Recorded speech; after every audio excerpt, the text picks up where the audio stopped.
அஸ்ஸலாமு அலைக்கும் வரஹ்மத்துல்லாஹி வபரகாத்துஹு. ரப்பிஷ் ரஹ்லி சொதரி வயஸ்ஸிர்லி அம்ரி வஹ்லுல் உக்ததம் மின் லிசானி யஃப்கஹு கௌலி. குரான் வாழ்வியல் ஆராய்ச்சி வகுப்பு 12 நம்ம இன்றைக்கி பார்க்கலாம் இன்ஷா அல்லா. கடந்த வகுப்புகளில் அல்லாஹுவை அறிதல் அப்படின்னு நம்ம பார்த்துக்கிட்டு இருக்கோம். அல்லாஹுவை 2 விதமாக அறிந்து கொள்ளலாம்னு. ஒன்று, திருக்குரானை படிப்பதன் மூலியமாக அல்லாஹுவை அறிந்து கொள்ளலாம். 2வது வழிமுறை, அல்லாஹுவின் படைப்புகளை பார்த்து சிந்தித்து அதன் மூலமாக அல்லாஹ்வை அறிஞ்சிக்கலாம்னு பார்த்தோம். அல்லாஹுவின் படைப்புகளான மலை, மரம், மண், காற்று, வானம், பூமி, இப்படி இதையெல்லாம் பார்த்து சிந்திப்பதன் மூலமாக அல்லாஹுவை அறிந்து கொள்ளலாம். திருக்குரான் மூலமாக அறிந்து கொள்ள 5 வழிமுறைகளை பார்த்தோம். ஒன்று, பெயர் மூலியமாக, அவனுடைய பெயர்கள் மூலியமாக அல்லாஹுவை அறிந்து கொள்ளலாம். பண்புகள் மூலமாக அறிந்து கொள்ளலாம். வணக்கத்திற்குரிய ஒரே இறைவன் அவன்தான், ஏன் அவன் வணக்கத்திற்குரியவன், அவன் எப்படிப்பட்டவன் அப்படின்னு தேடும்போது அல்லாஹுவை அறிந்து கொள்ளலாம். நன்மை செய்பவர்களுக்கு அல்லாஹ் தரக்கூடிய வாக்குறுதிகள், அவங்களுக்கு சொர்க்கச்சோலைகள் இருக்குது, ஆறுகள் ஓடும், இப்படி என்னெல்லாம் நன்மைகள் அல்லாஹ் செய்கிறான் அப்படின்னு தெரிஞ்சுக்கிறது மூலியமாகவும், தீமை செய்பவர்களுக்கு அல்லாஹ் தரக்கூடிய எச்சரிக்கைகளும் தண்டனைகளும், எந்த மாதிரியான தண்டனைகள்லாம் கொடுக்குறான் அப்படின்னு இதெல்லாம் அறிந்து கொள்வது மூலியமாக அல்லாஹுவை அறிந்து கொள்ளலாம் அப்படின்னு நம்ம பார்த்தோம். சரி, இன்னைக்கு வகுப்புக்கு நம்ம போயிடலாம். ஒரு அறிவினுடைய முக்கியத்துவத்தை நம்ம எவ்வளவு ஆழமாக புரிஞ்சு வச்சுக்கணுங்கிறது முக்கியம். அதை நம்ம எவ்வளவு ஆழமாக உணர்கிறோமோ அவ்வளவு ஆழமாக அது நம்ம உள்ளத்தில் இறங்கும். ஏதோ ஒரு விஷயம், ஏதோ ஒரு அறிவு, அல்லாஹ்வை பற்றிய அறிவுன்னு இல்லை, ஏதோ ஒரு அறிவுன்னு வச்சுக்கோங்க, அது எவ்வளவு நமக்கு முக்கியம் அப்படின்னு நம்ம அந்த இம்பார்ட்டன்ஸை உணரும்போது தான் நம்ம அதுக்கு கொடுக்கக்கூடிய முயற்சிகளும் தீவிரமாக கொடுப்போம். அப்போ அதோட ரிசல்ட்ஸும் நமக்கு நல்ல ஒரு பெரிய நல்ல ரிசல்ட்டாக கிடைக்கும். அப்போ அல்லாஹ்வை அறிதல் எவ்வளவு முக்கியம், அதோட முக்கியத்துவத்தை நம்ம புரிஞ்சிக்கும் போது அவனுடைய பண்புகள் அவ்வளவு ஆழமாக நம்மளுடைய உள்ளத்தில் இறங்கும். அது எவ்வளவு ஆழமாக நம்மளுடைய உள்ளத்தில் இறங்குதோ அது அவ்வளவு நன்மைகளை நமக்கு பெற்றுத்தரக்கூடியதாக இருக்கும். ரசூலுல்லாஹி ஸல்லல்லாஹு அலைஹி வஸல்லம் அவங்க எந்த உரை நிகழ்த்தினாலும் சரி, சிறிய உரையிலிருந்து ஒரு பெரிய உரை வரைக்கும் எந்த உரையாக இருந்தாலுமே இத்தகுல்லாஹ், அல்லாஹுவை அஞ்சி கொள்ளுங்கள் அப்படிங்கிற ஒரு டாப்பிக்கை தொடாமல், அப்படிங்கிற ஒரு விஷயம் பேசாமல் அவங்க எந்த உரையுமே நிகழ்த்தினது இல்லையா. அப்போ இறைவனை அஞ்சி கொள்வது எவ்வளவு முக்கியம் அப்படின்னு நம்ம புரிஞ்சுக்கணும். 35வது அத்தியாயம் 28வது வசனத்தில் அல்லாஹ் சொல்கிறான், அல்லாஹுவை அஞ்சுபவர்கள் அறிஞர்களே அப்படின்னு சொல்கிறான். யார் அல்லாஹ்வை பற்றி தெரிஞ்சு வச்சுருக்காங்களோ, அறிஞ்சு வச்சுருக்காங்களோ அவங்க நிச்சயமாக அல்லாஹ்வை அஞ்சுவார்கள் அப்படின்னு அல்லாஹ் டைரெக்டாகவே சொல்கிறான். நபி ஸல்லல்லாஹு அலைஹி வஸல்லம் அவங்க ஒரு ஹதீஸில் சொல்கிறாங்க, ஒரு மக்கள் ரசூல்லா என்ன செஞ்சாங்களோ அதை தான் அவங்க ஃபாலோ பண்ணணும், செய்யணும். ஆனால் மக்கள் அந்த வழிபாடுகளில் கூடுதலாகவோ குறைச்சோ செய்கிறாங்க. அப்போ அதை அறிந்த நபி ஸல்லல்லாஹு அலைஹி வஸல்லம் அவங்க உரை நிகழ்த்துறாங்க மக்கள்கிட்ட. உங்களுக்கு என்ன ஆயிடுச்சு, ஏன் இப்படி செய்கிறீங்க, உங்களில் அல்லாஹுவை அதிகமாக அறிந்தவனும் நானே, உங்களில் அல்லாஹுவை அதிகம் அஞ்சுபவனும் நானே அப்படின்னு தொடர்ச்சியாக சொல்கிறாங்க. அப்போ இதில் என்ன தெரிஞ்சுக்கலாம் அப்படின்னா, இறைவனை நாம் அதிகம் எவ்வளவு அதிகம் அறிந்து கொள்வோமோ அவ்வளவு அதிகமான பயம் நம்ம உள்ளத்தில் வரும், நம்ம அல்லாஹ்வை அஞ்சி கொள்பவர்களாக ஆவோம் அப்படின்னு நம்ம புரிஞ்சுக்கணும். அப்போ இறைவனை அஞ்சக்கூடியவர்களாக நம்ம ஆகணும் அப்படின்னா இறைவனை பற்றிய அறிதல் நமக்கு ரொம்ப முக்கியம். அந்த முக்கியத்துவத்தை நம்ம உணரணும். சரி, இறைவனை பற்றி நமக்கு என்ன தெரியாதா, அவனுடைய பண்புகள் தெரியாதா, அவன் எப்படிப்பட்டவன் தெரியாதா, நம்ம ஏன் ஆனால் நமக்கு ஏன் அந்த அளவுக்கு, அது தெரிஞ்ச அளவுக்கு நமக்கு பயம் வரலை, அல்லாஹ்வை தெரிந்து கொண்ட அளவுக்கு அந்த பயம் நம்ம உள்ளத்தில் இல்லை. ஒரு தொழுகை நமக்கு சிரமமாக இருக்குது, ஒரு நேரம் விட்டுறலாமான்னு தோணுது, ஏதாவது ஒரு விஷயங்கள் நமக்கு கஷ்டமாக இருக்குது, அல்லாஹ்வை பற்றி தெரிஞ்சுக்கிட்டும் நமக்கு அது செய்ய கஷ்டமாக இருக்குது. ஏன் அப்படி? இப்போது ஒரு எக்ஸாம்பிளுக்கு, உலகத்தில் ஒரு அதிகாரம் படைத்தவர், ஒரு சின்ன அதிகாரம் உடையவர் எடுத்துக்கோமே, ஒரு ஆர்ஐயோ ஒரு தாசில்தாரோ, அவர்கிட்ட அவர் செய்யக்கூடிய ஒரு வேலை, அதுக்கு அவர் கவர்மெண்ட்கிட்ட சம்பளம் வாங்குறாரு. ஆனால் அவர் நம்மக்கிட்ட லஞ்சம் கேட்டார்னா நம்ம என்ன செய்கிறோம், கொடுக்க தான் செய்கிறோம். நம்ம முடியாதுன்னு அவர்கிட்ட ஃபைட் பண்ணுறோமா? பெரும்பாலான மக்கள் ஃபைட் பண்ணுறது கிடையாது. ஏன்னு கேட்டால், அவர் அதிகாரத்தில் இருக்கார். அந்த அதிகாரத்தை பயன்படுத்தி அவர் நம்ம கொடுக்கலன்னா நமக்கு ஏதாவது தீங்கு செஞ்சிட முடியும் அப்படின்னு சொல்லி அந்த அதிகாரத்திற்காக அந்த மனிதரை நம்ம பயப்படுறோம். ஆனால் இந்த இடத்துல ரப்புல் ஆலமீனுடைய அதிகாரம் என்ன? நமக்கு தெரியும் இல்லையா? அந்த பிரபஞ்சத்தையே படைச்சி ஆட்சி செஞ்சுக்கிட்டு இருக்கான் அல்லாஹ். ஒரு இலை கூட அவனை அறியாமல் உதிராது அப்படின்னு அல்லாஹ் சொல்கிறான். உலகத்தில் எவ்வளோ விஷயங்கள் இருக்குது. ஒரு சின்ன ஒரு எறும்பு, ஒரு மண் துகள், ஒரு இலை, இப்படி ஒரு துளியோண்டு விஷயம் கூட அவனுடைய அறிவு இல்லாமல் நடக்காதுன்னு நல்லா சொல்கிறான். அப்போ அவன் எவ்வளோ பெரிய ஆட்சி செஞ்சுக்கிட்டு இருக்கான், எவ்வளோ பெரிய அதிகாரத்தில் இருக்கிறான் அவன். ஆனால் நமக்கு ஏன் அந்த பயம் வரலை அவன் மேலே? அவ்வளோ பயம் நமக்கு ஏன் வரல? அந்த அளவுக்கான பயம் ஏன் இல்லை? அப்போ அது வெறும் நம்ம தகவலாக தான் வச்சுருக்கோம். அல்லாவை பற்றி அறிந்து வச்சிருக்கிற நம்ம அந்த அறிவுங்கிறது தகவலாக மட்டுமே நம்ம வச்சுருக்கோமே தவிர அது நமக்கு உணர்வாக மாறலை. அது தகவல் மூளையிலே இருக்குது. நமக்கு அது தகவலாக இன்னும் மூளையிலே இருக்கே தவிர அதை நம்ம உள்ளத்தில் இறக்கி நம்ம அதை ஆழ்ந்து சிந்திக்கலை. அல்லாஹ்வின் மீதான பயம் எப்போ வரும்னு கேட்டால், நம்ம நிறைய அதுக்காக உழைக்கணும், நிறைய மெனக்கடணும், நிறைய குரான் படிக்கணும், தனிமையில் அமர்ந்து அல்லாஹ்வை பற்றிய வசனங்கள் வரும்போது அல்லாஹ்வை பற்றி நிறைய சிந்திக்கணும், போட்டுக்கிட்டே இருக்கணும் உள்ளத்தில். அப்போது நம்ம வாய் பேசக்கூடாது, உள்ளம் பேசணும். சிந்திக்கும் போது உள்ளம் தான் பேசும். நம்ம வாய் எது வேணாலும் பேசும், உள்ளத்தில் ஒன்று வச்சுருக்கோம், வெளியே ஒன்று கூட பேசும். ஆனால் நம்ம சிந்திக்கும் போது நம்மளுடைய உள்ளம் பேசும். அப்படி நம்ம தனிமையில் அமர்ந்து இறைவனுடைய பண்புகளை வாசித்து அதை சிந்திக்க அது நமக்கு உணர்வாக மாறும். அது உணர்வாக மாறும்போது அல்லாஹ்வின் மீது பயத்தை அதிகரிக்கும், நம்மளுடைய வாழ்வியலில் மாற்றத்தை கொடுக்கும். அது நமக்கு மறுமை வெற்றியும் இம்மை வெற்றியும் பெற்றுத்தரும். திருக்குரானுடைய முதல் வசனம் இறங்குனது நமக்கு எல்லாருக்குமே தெரியும். இக்ரா பிஸ்மி ரப்பி கல்லதி ஹலக, படைத்த உன் இறைவனின் பெயரை கொண்டு படி அப்படின்னு அல்லாஹ் முதல்ல வசனத்தை இறக்கி வைக்கிறான். அப்போ இதில் நம்ம என்ன புரிஞ்சுருக்கோன்னா, நம்ம எல்லாருமே குரான் ஓதும்போது பிஸ்மில்லா சொல்லி ஓதணும் அப்படின்னு புரிஞ்சுருக்கிறோம். அது ஒரு அர்த்தம் இருந்தாலும் இதில் நம்ம ஆழ்ந்து சிந்திக்கும் போது நமக்கு என்ன கிடைக்குதுன்னா, இறைவனை படி அப்படின்னு அல்லாஹ் சொல்கிறான். அதாவது, நான் உன்னை நபியாக தேர்ந்தெடுத்துட்டேன், நீ மக்களுக்கு இனிமேல் தூது செய்திகளை நீங்கள் சொல்ல போகிறீங்க அப்படின்னா உங்களுடைய தகுதி என்ன? நீங்கள் வளர்த்துக்க வேண்டிய முதல் தகுதி இறைவனை பற்றி படிக்கணும், அல்லாவை படிச்சுக்குங்க அப்படின்னு அல்லாஹ் சொல்கிறான். அவனுடைய பெயர்கள் வழியா, செயல்கள் வழியா, கட்டளைகள் வழியா இதெல்லாம் அறிந்து கொள்வதன் மூலிமா அல்லாஹ்வை படித்து அறிஞ்சு கொள்ளலாம். இப்போ அவங்க நபி ஆகிறாங்க, அவங்க போய் மக்கள்கிட்ட இணை கற்பிக்கக்கூடாது, அல்லாஹ் மட்டும்தான் கடவுள் அப்படின்னு சொல்கிறாங்கன்னு வச்சுப்போம். அப்போ அந்த மக்கள் ஏன் எப்படின்னு கேட்டால் அவங்க பதில் சொல்லணும் இல்லையா? அந்த பதிலுக்கு அவங்க அல்லாஹ்வை படிச்சிருக்கணும். அப்போ அல்லாஹ்வை படித்தல் அப்படிங்கிறது ரொம்ப ஒரு முதல் விஷயம், பேஸ்மெண்ட் அதுதான் சொல்லலாம். அல்லாஹ்வை படித்தல் அப்படிங்கிறது தான் முதன்மையான கல்வி, ஆரம்ப நிலை கல்வி அப்படின்னு நம்ம சொல்லலாம். அல்லாஹ் தஆலா மார்க்கத்தை ரெண்டாக பிரிச்சிருக்கான். ஒன்று ஈமான், இன்னொன்று இஸ்லாம். ஈமான் நம்பிக்கை சார்ந்தது, இஸ்லாம் செயல் சார்ந்தது. நம்ம எல்லாருக்குமே தெரியும், நம்ம மதரசாவில் சொல்லி கொடுக்கப்பட்டிருப்போம் ஈமானின் ஃபர்லுகள் 6 அப்படின்னு சொல்லிட்டு. அல்லாஹ்வை நம்புதல், மலக்குமார்களை நம்புதல், தூதர்களை நம்புதல், மறுமையை நம்புதல், வேதங்களை நம்புதல், விதியை நம்புதல், இப்படி 6 விஷயங்கள் இருக்குது. இதை யாரும் நம்புகிறவன் தான் ஈமான் கொண்டவன் அப்படின்னு நமக்கு தெரியும். இப்போ முதல்ல அல்லாஹ்வை நம்புதல், அதில் அல்லாஹ்வை பற்றி வந்துடுது. அடுத்து மலக்குமார்களை நம்புதல். இப்போ மலக்குமார்களை நம்புதல் எடுத்துக்கிட்டோம்னா, மலக்குமார்களை நம்புதல்னா மலக்குமார்கள் யார், அவங்க யார், எதுக்காக படைக்கப்பட்டாங்க, யாரால் படைக்கப்பட்டாங்க அப்படின்னு யோசிக்கும்போது அல்லாஹ் படைச்சிருக்கான். எதுக்கு படைச்சிருக்கான்?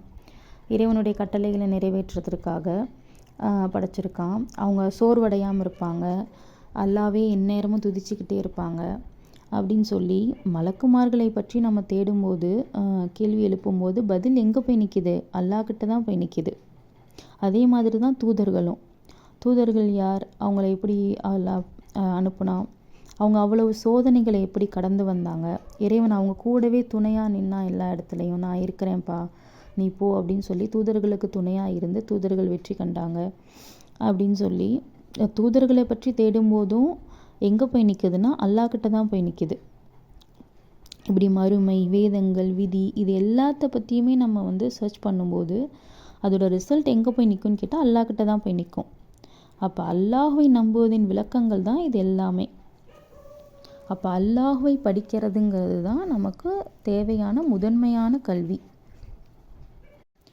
ஆயிஷா ரலியல்லாஹு அன்ஹா அவங்க புகாரி 4993 ஹதீஸில் சொல்கிறாங்க, மக்கள் இஸ்லாத்தை நோக்கி திரும்பிய போது, அதாவது அதன் நம்பிக்கையின் மீது திருப்தி அடைந்த போது அனுமதிக்கப்பட்டவை விலக்கப்பட்டவை குறித்த வசனங்கள் இறக்கி அருளப்பட்டுச்சு.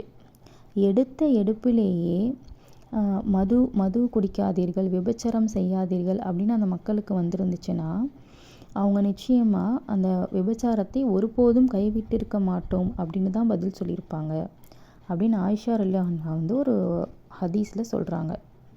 அதாவது அவங்க என்ன சொல்ல வராங்கன்னா, முதல்ல ரசூல்லா வந்து 13 ஆண்டு கால மக்கா வாழ்க்கையிலையும் மதினா வந்து சில வருடங்களிலேயும் அல்லாஹ் என்ன வஹி அமைச்சிருக்கான் அப்படின்னா, ஆரம்பத்தில் அல்லாஹ்வை பற்றிய வசனங்களை தான், அல்லாஹ்வை பற்றிய விளக்கங்கள், அல்லாஹ்வை பற்றிய செய்திகளை தான் வந்து வஹியாக கொடுத்துருக்குறான். எவ்வளோ காலத்துக்கு? 13 ஆண்டு காலத்துக்கும் மதினாவில் சில வருடங்களுக்கும். அப்போ இவ்வளவு காலங்களும் அல்லாஹ்வை பற்றியே அல்லாஹ் வந்து இன்ட்ரடியூஸ் பண்ணியிருக்கான். இறைவனா இப்படிப்பட்டவன், அவனுடைய பண்புகள், குணாதிசயங்கள், ஆற்றல்கள், அவனுடைய எல்லா விஷயங்களையும் அல்லாஹ் சொல்லியிருக்கான். மக்களுக்கு எடுத்து சொல்லி சொல்லி சொல்லி நமக்கு தெரியும். அதுக்கப்புறம் மதுபானம் தடை செய்யப்பட்ட வரலாறு நமக்கு தெரியும். இதை தடுத்த உடனேயே மக்கள் அவ்வளவையும் கொண்டு வந்து தெருவில் ஊற்றி அதை அவங்களுக்கு ஹராமாக்கிக்கிட்டாங்க. இப்போ நம்ம யார்கிட்டயாவது சொல்ல முடியுமா? சொன்னால் உடனே கேட்பாங்களா, செய்வாங்களா? யோசிச்சு பாருங்கள். ஆனால் அந்த மக்கள் சொன்ன உடனேயே செஞ்சாங்க. ஏன் செஞ்சாங்க? அல்லாஹ் வந்து எப்படிப்பட்டவன்னு அவங்களுக்கு தெரியும். அவங்களுக்கு அந்த ஈமான் அல்லாஹ் கொடுத்துருக்கான். அல்லாஹ் நமக்கு எதை செஞ்சாலும் நம்மளுடைய நன்மையை நாடி தான் செய்வான். அவன் நமக்கு ஒருபோதும் தீங்கிழைக்க மாட்டான் அப்படிங்கிற பேஸை வந்து அல்லாஹ் ஸ்ட்ராங்காக அவங்களுக்கு கொடுத்துருக்குறான். அதனால் அந்த வசனங்கள் வந்தவுடனேயே அவங்க அதை ஹராமாக்கிக்கிட்டாங்க. குரானில் இருக்கக்கூடிய முதல் சூறா கூட சூரா ஃபாத்திஹா. அது என்ன சொல்லுது? அல்லாஹ்வை பற்றி தான் சொல்லுது. எல்லா புகழும் அல்லாஹ்வுக்கே, அவன் அகிலத்தை படைத்து பராமரிப்பவன், அளவற்ற அருளாளன், நிகரற்ற அன்புடையோன், தீர்ப்பு நாளின் அதிபதி அப்படின்னு சொல்லி முதல்ல 3 வசனங்களும் அல்லாஹ்வை பற்றியே அவன் வந்து சொல்லியிருக்கான்.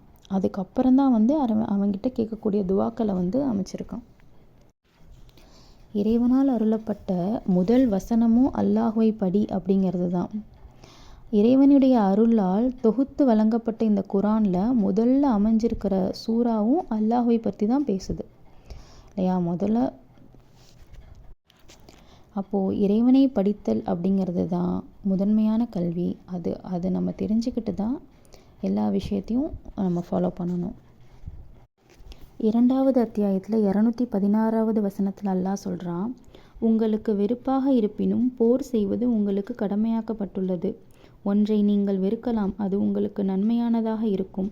ஒன்றை நீங்கள் விரும்பலாம், அது உங்களுக்கு கெட்டதாக இருக்கும். அல்லாஹ்வே அறிவான், நீங்கள் அறிய மாட்டீர்கள்.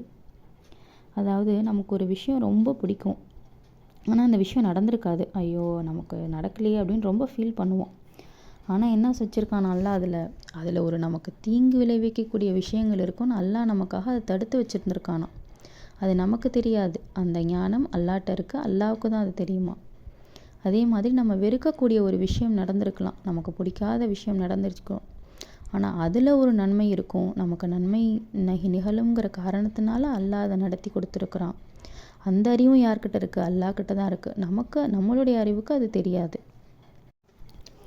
இதில் அல்லாஹ்வுடைய பண்பை பாருங்கள். அல்லாஹ் நமக்கு எல்லா இடத்தையும் நன்மையை நாடுறான். நமக்கு விருப்பு வெறுப்பு எல்லா சம்பவங்கள்லையுமே நமக்கு நன்மை தான் இருக்குன்னு நம்ம இதில் உணர்ந்துக்கணும். தீமை ஒன்று நமக்கு கிடைக்கலன்னா அதில் ஒரு நன்மை இருக்குது, ஒன்று நமக்கு கிடைக்கிதுன்னா அதுலேயும் ஒரு நன்மை இருக்குது அப்படின்னு அல்லாஹ் வந்து நமக்கு எல்லா சூழ்நிலைகளிலும் நமக்கு நல்லதே நாடுறான். இது இறைவனுடைய எவ்வளோ ஒரு அன்பான ஒரு விஷயம் இல்லையா? இறைவன் அன்பானவன் அப்படிங்கிற பண்பு இதில் வெளிப்படுது இல்லையா? அவன் நம்மளை பாதுகாக்கிறான், பாதுகாவலங்கிற ஒரு பண்பு வெளிப்படுது இல்லையா? இதெல்லாம் நம்ம படித்து தனிமையில் அமர்ந்து சிந்திக்கணும். சிந்திக்கும் போது இறைவன் எவ்வளோ ஒரு அன்பானவனாக இருந்தால் எனக்கு இவ்வளோ நல்லது செய்யறதுக்கு அவன் யோசிக்கிறான் அப்படின்னு நம்ம யோசிக்கணும். இதில் ரெண்டு விடயங்கள் மூலமாக வந்து அல்லாஹ்வை அறிந்து கொள்ளலாம். ஒன்று அல்லாஹுடைய ஆற்றல், இன்னொன்று அல்லாஹுடைய பண்பு. மறைவான ஞானம் வந்து அல்லாஹ்வுக்கு தான் இருக்குது, நமக்கு வெளிப்படையாக நமக்கு தெரியல நல்லது கெட்டது, அதுக்குள்ளே இருக்கிறது அல்லாஹ்வுக்கு தான் இருக்குது அப்படின்னு அல்லாஹுடைய ஆற்றலை கொண்டு அல்லாஹ்வை அறிந்து கொள்ளலாம் இந்த ஒரே வசனத்தில். இன்னொரு விதம் வந்து இறைவனுடைய பண்பு, அவன் நமக்கு நன்மையை நாடக்கூடியவன், நம்ம மீது அன்பு செலுத்தக்கூடியவன், நம்மளை நேசிக்கக்கூடிய ஒருத்தவங்களால் தானே நமக்கு நன்மை செய்ய முடியும். அப்போ அவன் நேசிக்கக்கூடியவன் இப்படின்னு அவனுடைய பண்புகள் மூலயமா அல்லாஹ்வை அறிஞ்சிக்கலாம். இப்படி நம்ம குரானை சிந்திக்கும் போது நமக்கு அதிகமான தகவல்கள் கிடைச்சிக்கிட்டே இருக்குது. இந்த ஒரே வசனத்தில் 2 விதமாக இறைவனை அறிந்து கொள்ளக்கூடிய வாய்ப்பு இருக்குது. 2வது அத்தியாயம் 222வது வசனத்தில் அல்லாஹ் சொல்கிறான், திருந்திக் கொள்வோரை அல்லாஹ் விரும்புகிறான், தூய்மையாக இருப்போரையும் விரும்புகிறான் என கூறுவீராக. அதாவது அல்லாஹ் சொல்கிறான், பாவம் செஞ்சு அதிலிருந்து மன்னிப்பு கேட்டு திருந்தி வரான் பாருங்கள், அல்லாஹ் வந்து அவங்கள விரும்புகிறானா. பாவம் செய்யாதவங்கள அல்லாஹ் விரும்புவான்னு சொல்லலை, பாவம் செஞ்சுட்டு திருந்தி வரவர்களை அல்லாஹ் தூய்மையானவர்கள் அவங்கள விரும்புகிறேன் அப்படின்னு அல்லாஹ் சொல்கிறான். இப்போது நம்ம குடும்பங்களில் நிறைய சிக்கல்கள் பிரச்சனைகள் இருக்குது. அதெல்லாம் ஏன் வருது அப்படின்னு பார்த்தா, தாய் தந்தை, பெற்றோர்கள், குழந்தைகள், கணவன் மனைவி, இப்படி உறவுகளுக்குள்ள சண்டைகள் வருது. அது ஏன் வருதுன்னு பார்த்தா, நம்ம யாருமே வந்து நம்ம எக்ஸ்ப்ரெஸ் பண்ணுறதில்ல. நான் உன்னை எனக்கு எவ்வளோ பிடிக்கும் தெரியுமா, நான் உன்னை எவ்வளோ நேசிக்கிறேன் தெரியுமா அப்படின்னு ஒரு தாய் பிள்ளைக்கிட்டேயோ, தந்தை பிள்ளைக்கிட்டேயோ, பிள்ளை அம்மா அத்தாக்கிட்டேயோ, கணவன் மனைவிக்கிட்டேயோ இப்படி நம்ம எக்ஸ்ப்ரெஸ் பண்ணிக்கிறதே கிடையாது. ஆனால் அல்லாஹ் பாருங்கள், அல்லாஹ் சொல்கிறான், நான் அவங்கள விரும்புகிறேங்கிறத அல்லாஹ் எவ்வளோ இடங்களில் குரானில் சொல்கிறான்னு பாருங்கள். 3வது அத்தியாயம் 76வது வசனத்தில் அல்லாஹ்வை அஞ்சுபவர்களை அல்லாஹ் விரும்புகிறான் அப்படின்னு அல்லாஹ் சொல்கிறான். யார் எனக்கு பயந்து நடக்கிறீங்களோ அவங்கள எனக்கு ரொம்ப பிடிக்கும் அப்படின்னு அல்லாஹ் சொல்கிறான். 3வது அத்தியாயம் 146வது வசனத்தில் சகித்து கொள்வோரை அல்லாஹ் விரும்புகிறான் அப்படின்னு சொல்கிறான். தனக்கு ஒரு துன்பம் ஏற்படும் போது, கவலை ஏற்படும் போது அல்லாஹ் இருக்கான், அல்லாஹுக்காக நான் அதை சகிச்சுக்கிறேன், எனக்கு நன்மையை வச்சுருப்பான் அப்படின்னு அல்லாஹ்வை கொண்டு சகித்து கொள்வோரை அல்லாஹ் விரும்புகிறேன்னு சொல்கிறான். அதே 3வது அத்தியாயம் 159வது வசனத்தில் தன்னையே சார்ந்திருப்போரை அல்லாஹ் விரும்புகிறான் அப்படின்னு சொல்கிறான். எது நடந்தாலும் அல்லாஹ் இருக்கான், நிச்சயமாக அல்லாஹ் எனக்கு இதில் ஒரு விஷயத்தை வச்சுருப்பான், அல்லாஹ் மேலே பாரத்தை போட்டு நான் இந்த விஷயத்த செய்கிறேன், இதில் நான் இறங்குறேன் அப்படின்னு எல்லாத்துக்கும் அல்லாஹ்வை சார்ந்திருக்கிறவங்கள அல்லாஹ்வுக்கு ரொம்ப பிடிக்கும்னு சொல்கிறான். 5வது அத்தியாயம் 42வது வசனத்தில் நீதி செலுத்துவோரை அல்லாஹ் விரும்புகிறான்னு சொல்கிறான். ஒரு சண்டை சச்சரவு வந்துச்சு, நம்ம மெஜாரிட்டியான பக்கம்தான் இப்போ எல்லாருமே இருக்கிறத பார்க்குறோம். அப்படி இல்லாமல் நீதி செலுத்துவோரை அல்லாஹ் விரும்புகிறான். அதே மாதிரி 61வது அத்தியாயம் 4வது வசனத்தில் உறுதியாக இணைக்கப்பட்ட கட்டடம் போன்று அணிவகுத்து தன் பாதையில் போரிடுவோரை அல்லாஹ் விரும்புகிறான். அதாவது அல்லாஹுடைய பாதையில் உறுதியாக போர் செய்கிறவங்களும் அல்லாஹுக்கு ரொம்ப பிடிக்கும் அப்படின்னு சொல்கிறான். இப்படி இவ்வளோ விஷயங்களை அல்லாஹ் சொல்கிறான், நான் உன்னை நேசிக்கிறேன் அப்படின்னு. நம்ம ஃபேமிலிக்குள்ளே, நம்ம ரிலேஷன்ஷிப்பில் நம்ம எல்லார் மேலேயும் அன்பு வச்சுருப்போம். பிள்ளைகள் மேலே வச்சுருப்போம், தாய் தந்தை மேலே வச்சுருப்போம், கணவன் மனைவி, மாமியார் மாமனார், இப்படி எல்லார் மேலேயுமே நம்ம அன்பு வச்சுருப்போம். ஆனால் அதை நம்ம யாரும் வெளிப்படுத்த மாட்டோம். இது ஏன் அப்படி, அது ஏன் அந்த ஒரு கண்டிப்பு தோரணையில் தான் நம்ம பேசுவோமே தவிர, நேசமான வார்த்தைகளை வெளிப்படுத்துறது அந்த கண்டிப்பு தோரணையை விட கம்மியாக தான் இருக்கும் நம்ம குடும்பங்களில் எல்லாருக்கிட்டையுமே. அப்போ அல்லாஹ் எவ்வளோ நேசமான வார்த்தைகளை வெளிப்படுத்துகிறான் பாருங்கள். நம்ம இதெல்லாம் சிந்திக்கணும், தனிமையில் அமர்ந்து சிந்திச்சு பார்க்கணும். இறைவன் எவ்வளவு என்னை நேசிக்கிறான், நான் எவ்வளவு தவறுகள் செய்கிறேன், ஆனாலும் என்னை நேசிக்கிறான், நான் கேட்குறத கொடுக்குறான், என்னை மன்னித்து என்னை ஏற்றுக்கிறான், எனக்கான வசதிகளை செஞ்சு தரான். அப்படிங்கும்போது அல்லாஹ் நம்மளை எவ்வளவு நேசிக்கிறான் அப்படிங்கிறத உணரும்போது நம்ம குரான் வாசிக்கக்கூடிய முறையே வந்து மாறிடும். நமக்கு குரான் எடுத்தால் கஷ்டமாக இருக்கும், எடுக்கிறதுக்கே கஷ்டமாக இருக்கும். அதை மீறி எடுத்துட்டோம்னா 2-3 வசனங்களை தாண்ட விடமாட்டான் ஷைத்தான். அப்படி இருக்கும்போது நம்ம இதெல்லாம் படித்து அல்லாஹ்வுடைய பண்புகளை உணர்ந்துட்டோம், அவன் நம்மளை நேசிக்கிறான், இன்னும் நம்ம மேலே எவ்வளோ கருணை செலுத்துகிறான், அன்பு செலுத்துகிறான் அப்படிங்கிறதெல்லாம் நம்ம உணர்ந்துட்டோம்னா நம்ம குரான் வாசிக்கக்கூடிய முறையே மாறிடும். அது நமக்கு இன்ட்ரெஸ்டாகவும் மகிழ்ச்சி அளிக்கக்கூடியதாகவும் ஆர்வமூட்டக்கூடியதாகவும் இருக்கும். அது நம்ம அது அந்த முறை மாறும்போது நம்மளுடைய வாழ்வியல் மாறும், வாழ்க்கை மாறும், நம்மளுடைய இம்மை மறுமை வெற்றி வந்து வாழ்க்கை நல்லாயிருக்கும் இன்ஷா அல்லாஹ். 2வது அத்தியாயம் 255வது வசனத்தை பார்க்கலாம் நம்ம. ஆயத்துல் குர்சி. அல்லாஹுவை தவிர வணக்கத்திற்குரியவன் யாருமில்லை. அவன் என்றென்றும் உயிருடன் இருப்பவன். அவனுக்கு சிறு உறக்கமோ ஆழ்ந்த உறக்கமோ ஏற்படாது. வானங்களில் உள்ளவையும் பூமியில் உள்ளவையும் அவனுக்கே உரியன. அவன் அனுமதித்தால் தவிர அவனிடம் யார்தான் பரிந்து பேச முடியும்? அவர்களுக்கு முன்னேயும் பின்னேயும் உள்ளதை அவன் அறிகிறான். அவன் அறிந்திருப்பவற்றில் எதையும் அவர்களால் அறிய முடியாது. அவன் நாடியதை தவிர. அவனது இருக்கை வானங்களையும் பூமியையும் உள்ளடக்கும். அவ்விரண்டையும் காப்பது அவனுக்கு சிரமமானதன்று. அவன் உயர்ந்தவன், மகத்துவமிக்கவன். இதில் அல்லாவை பற்றி அல்லாவே வந்து டீட்டெயில்டாக சொல்கிறான். அவன் வணக்கத்திற்குரியவன், அவன் மட்டும்தான். அவன் எப்போவுமே உயிரோடு தான் இருப்பான். அவனுக்கு மௌத்துங்கிற ஒரு விஷயமே கிடையாது. சரி, மௌத்து அதாவது பெரிய நிரந்தர உறக்கம் தான் கிடையாது. சின்ன தூக்கம் இருக்கா அப்படின்னு பார்த்தா சிறு உறக்கமோ ஆழ்ந்த உறக்கமோ ஏற்படாது, அதுவும் இல்லை. வானத்தில் இருக்கிறது, பூமியில் இருக்கிறது, இப்படி எல்லாமே அவனுக்கு தான் சொந்தம். அவன் தானே எல்லாத்தையும் படைச்சான். அப்போ இது எல்லாமே அவனுடைய சொந்தம்தான். அவன் அனுமதித்தால் தவிர, அதாவது நம்ம ஒருத்தருக்கு ஒருத்தர் நாளைக்கு மறுமையில் வந்து சிபாரிசு செஞ்சுக்க முடியாது. எது வரைக்கும்னா அல்லாஹ் அனுமதிக்காத வரைக்கும். அல்லாஹ் அனுமதிச்சிட்டானா அது செய்ய முடியும். அந்த சிபாரிசு கூட அவன் அனுமதித்தால் தான் செய்ய முடியும். அந்த அதிகாரமும் அல்லாவின் கையில் தான் இருக்குது. அவங்களுக்கு முன்னேயும் பின்னேயும் உள்ளதை அவன் அறிகிறான். அல்லாஹ் அறிந்திருப்பவற்றில் எதையும் அவர்களால் அறிய முடியாது. அவனுக்கு தெரிஞ்ச எல்லாமே நமக்கு தெரியாது. அவன் நாடியதை தவிர. நமக்கு எவ்வளவு ஞானம் கொடுத்துருக்கானோ அல்லாஹ், அது வரைக்கும் தான் நம்மளால் அறிந்து கொள்ள முடியும். அதை தாண்டிய ஞானம் அல்லாவிடத்திலே இருக்குது. அவனது இருக்கை, அவனுடைய அர்ஷ் எப்படி இருக்குன்னா வானங்கள் பூமி ரெண்டையும் உள்ளடக்கியதாக இருக்கான். அவ்வளவு பிரம்மாண்டமான அர்ஷ். அதை காப்பது, அதை பாதுகாப்பது அவனுக்கு சிரமம் இல்லை. அப்போ அவனுடைய ஆற்றல் இதில் வெளிப்படுது. அவன் எவ்வளவு மகத்துவமானவன், எவ்வளவு உயர்ந்தவன் அப்படிங்கிறத இதை முழுக்க நம்ம படித்து சிந்தித்து உணர்ந்து அதை ஒவ்வொரு தொழுகைக்கு பிறகும் ஓதணும்.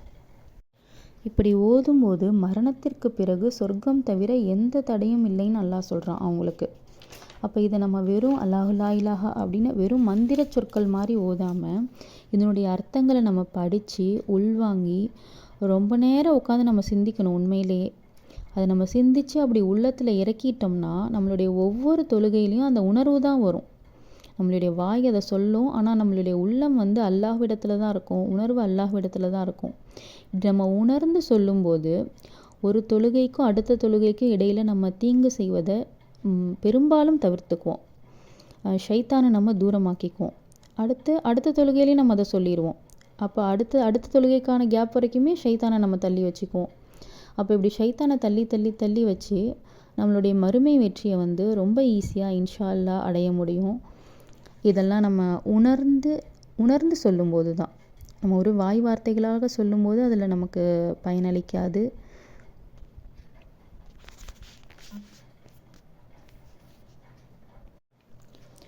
அடுத்து அல்லாஹ்வின் பெயர்கள் வந்து 99 திருநாமங்கள் அப்படின்னு நம்ம எல்லாரும் அறிஞ்சு வச்சுருக்குறோம். ஆனால் 99 மட்டும் கிடையாது. அல்லாஹ் வந்து 99ஐ தாண்டி பெயர்கள் இருக்குது. குரானில் சில பெயர்கள் இருக்குது. அதெல்லாம் கணக்கெடுத்தோம்னா 100 சில்லற வருது, அபவ் 100 வருது. ஆனால் அல்லாஹ் வந்து நம்ம இவ்வளவுதான்னு வரையறுத்து சொல்ல முடியலை. ஏன்னா அல்லாஹ் சொல்கிறான், நான் மனிதர்களுக்கு கற்று தந்திருக்கிறேன்னு சொல்கிறான் என்னோடய பெயர்களை, என்னோடய கித்தாபில் என்னுடைய பெயர்களை சொல்லியிருக்கேன்னு சொல்கிறான். அது இல்லாமல் அல்லாஹ் வந்து மறைவாக வச்சுருக்கானா, அவனுக்கே சில பெயர்களை சூட்டி கொண்டு அதை மறைவாக அவனுக்கு மட்டுமே தெரிஞ்ச மாதிரி ரகசியமாக வச்சுருக்கானா, அது யாருக்குமே தெரியாது. அப்போ இப்படி எவ்வளவு பெயர்கள் அல்லாஹுக்கு இருக்குது அப்படிங்கிறது அல்லாஹ்வே அறிந்த விஷயம். அது நாம் வந்து ஒரு ஹதீஸில் திருமதியில் 3507வது ஹதீஸில் சொல்லப்பட்டிருக்க மாதிரி இந்த 99 பெயர்களை மனனமிடுபவர்களுக்கு சொர்க்கம் அப்படின்னு சொல்லியிருக்கான். இது வெறுமனே இந்த பெயர்களை மனனமிடாமல் நம்ம இதை வந்து உணர்ந்து அந்த அர்த்தத்தை உணர்ந்து அவன் எப்படிப்பட்டவன்கிறத உணர்ந்து அதை வாழ்க்கையில் செயல்படுத்தி சிந்தித்து செயல்படுத்தும் போது நம்ம சொர்க்கவாசி ஆகிறதுக்கான வாய்ப்புகள் இருக்குது இன்ஷா அல்லாஹ். இப்படி இறைவனை உளமாற அறிந்து கொள்ளக்கூடிய நல்லடியார்களாக அல்லாஹ் நம்மளை ஆக்க வேண்டும். அந்த அறிவின் மூலியமாக நம்மளுடைய வாழ்வியல் மாற்றம் ஏற்பட வேண்டும். அந்த வாழ்வியல் மாற்றத்தின் மூலியமாக நம்ம இன்ஷா அல்லாஹ் எல்லாரும் சொர்க்கத்தை அடைய வேண்டும். அல்லாஹ் அது நம்ம எல்லாருக்கும் லேசாக்கி தரணும். அஸ்ஸலாமு அலைக்கும் வரஹ்மத்துல்லாஹி வபரகாத்துஹு.